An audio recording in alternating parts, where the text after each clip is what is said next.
जय हिंद बच्चों, मैं जितेश सर। सामाजिक विज्ञान के इतिहास के अध्याय 7 व्यापार और भूमंडलीकरण से मैं कुछ लघु प्रश्नों को लेकर आया हूँ जो महत्वपूर्ण प्रश्न हैं, आपके परीक्षा उपयोगी प्रश्न हैं, अतः आप सभी इन प्रश्नों को कंटेस्ट कर लें। तो आइए समय न गंवाते हुए हम सीधा प्रश्न पर चलते हैं। जैसे पहला प्रश्न है, वैश्वीकरण से क्या समझते हैं? यानी आपको बताना है कि वैश्वीकरण से क्या समझते हैं। इसका अर्थ ही आपको बता देते हैं। वैश्वीकरण का अर्थ होता है विश्व का एकीकरण, यानी पूरे विश्व को एक सूत्र में बांधना, जोड़ना वैश्वीकरण कहलाता है। दूसरा प्रश्न है, भूमंडलीकरण किसे कहते हैं? भूमंडलीकरण का मतलब क्या हुआ? एक देश को दूसरे देश के साथ संपर्क स्थापित करना। जैसे कि मान के चले कि भारत एक छोर पर है, दूसरे छोर पर देखा जाए तो अमेरिका। तो भारत और अमेरिका के बीच में काफी दूरियां हैं। तो इन दूरियों को कैसे समाप्त किया जाता है, उस तथ्य को हम लोग भूमंडलीकरण कह सकते हैं। तो इसको, इन दूरियों को समाप्त करने के पीछे हम एक बहुत सटीक एग्जाम्पल दे सकते हैं, व्यापार के माध्यम से हम भूमंडलीकरण को बढ़ावा दे सकते हैं। तो इस तरह से आपको भूमंडलीकरण का परिभाषा देना है। अगला क्वेश्चन के, भूमंडलीकरण ने बहुराष्ट्रीय कंपनियों के योगदान को स्पष्ट करें।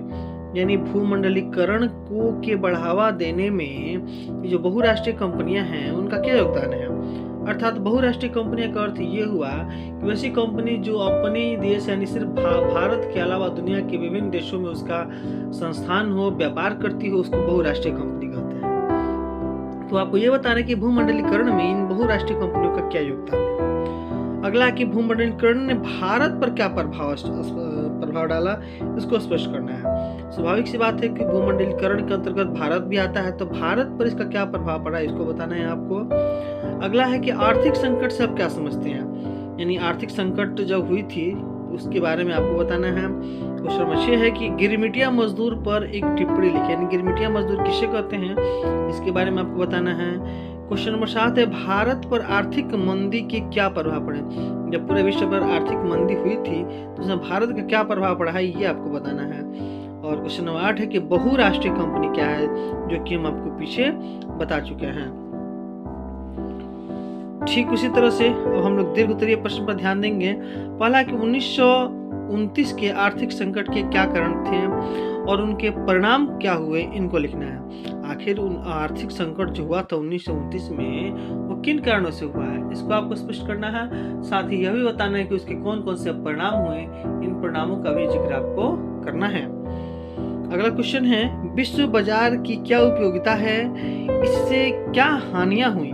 तो बताना है कि विश्व बाजार की क्या उपयोगिता है, अर्थात विश्व बाजार को आप वैश्वीकरण भी कर सकते हैं। तो वैश्वीकरण की क्या उपयोगिता है और इससे क्या हानियां हुई, इन हानियों को आपको बताना है। तो बच्चों, ये अध्याय 7 का कुछ बहुत महत्वपूर्ण प्रश्न था। इन प्रश्नों को आप लोग लिखेंगे, याद कर लेंगे। ये प्रश्न जो आपके एग्जाम में बहुत महत्वपूर्ण साबित हो सकते हैं। तो आते हैं फिर अगले वीडियो में अगले चैप्टर के साथ। तब तक के लिए बच्चों, जय हिंद।